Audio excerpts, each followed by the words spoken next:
Hey guys, we're on chapter 8 today. 2 more golden tickets found. So far we've had Augustus Gloop find the first ticket, and then Veruca Salt find the second ticket, and there's still 3 left. So 2 more golden tickets found. That evening, Mr. Bucket's newspaper announced the finding of not only the 3rd golden ticket, but the 4th as well. 2 golden tickets found today, screamed the headlines. Only 1 more left. All right, said Grandpa Joe, when the whole family was gathered in the old people's room after supper. Let's hear who found them. The 3rd ticket, said Mr. Bucket, holding the newspaper up close to his face because his eyes were bad and he couldn't afford glasses. The 3rd ticket was found by a Miss Violet Beauregard. There was great excitement in the Beauregard household when our reporter arrived to interview the lucky young lady. Cameras were clicking and flashbulbs were flashing and people were pushing and jostling and trying to get a bit closer to the famous girl. And the famous girl was standing on a chair in the living room, waving the golden ticket madly at arm's length as though she were flagging a taxi. She was talking very fast and very loudly to everyone, but it was not easy to hear all that she said because she was chewing so ferociously upon a piece of gum at the time. There's a picture of Violet. I'm a gum chewer normally, she shouted, but when I heard about these ticket things at Mr. Wonka's, I laid off the gum and switched to candy bars in the hope of striking lucky. Now, of course, I'm right back on gum. I just adore gum. I can't do without it. I munch it all day long except for a few minutes at meal times when I take it out and stick it behind my ear for safekeeping. To tell you the honest truth, I simply wouldn't feel comfortable if I didn't have that little wedge of gum to chew on every moment of the day. I really wouldn't.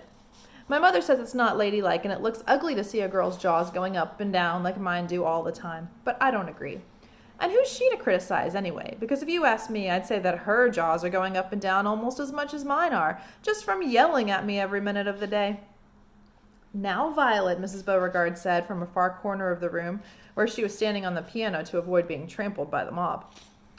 All right, Mother, keep your hair on, Miss Beauregard shouted. And now, she went on, turning to the reporters again, it may interest you to know that this piece of gum I'm chewing right at this moment is one I've been working on for over 3 months solid. That's a record, that is.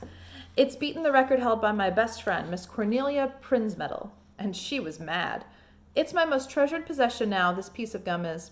At nights, I just stick it on the end of the bedpost, and it's as good as ever in the mornings. A bit hard at first, maybe, but it soon softens up again after I've given it a few good chews. Before I start chewing for the world record, I used to change my piece of gum once a day. I used to do it in our elevator on the way home from school. Why the elevator? Because I like sticking the gooey piece I just finished with onto one of the elevator buttons. Then the next person who came along and pressed the button got my old gum on the end of his or her finger. Ha! And what a racket they kicked up, some of them. You get the best results with women who have expensive gloves on. Oh yes, I'm thrilled to be going to Mr. Wonka's factory. And I understand that afterwards he's going to give me enough gum to last me for the rest of my whole life. Whoopee! Hooray! Beastly girl, said Grandma Josephine.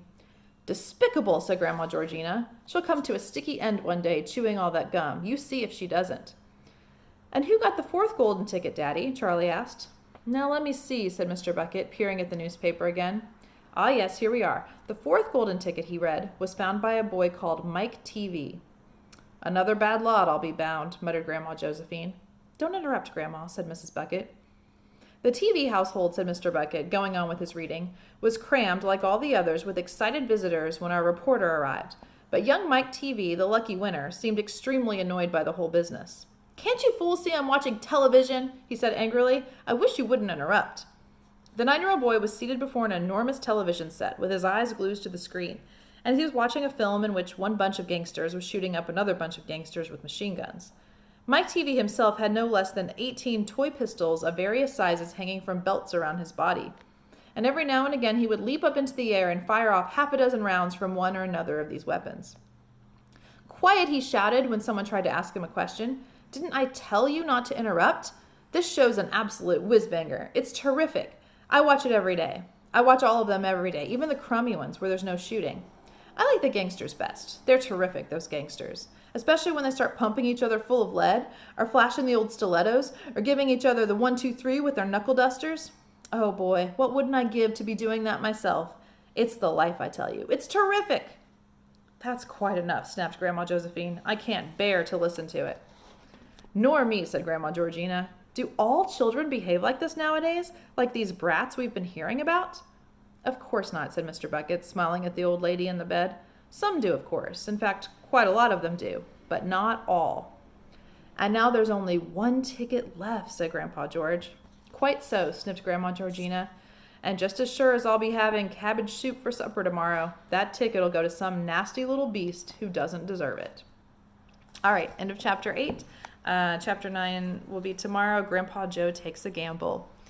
Have a good day, guys. See you tomorrow.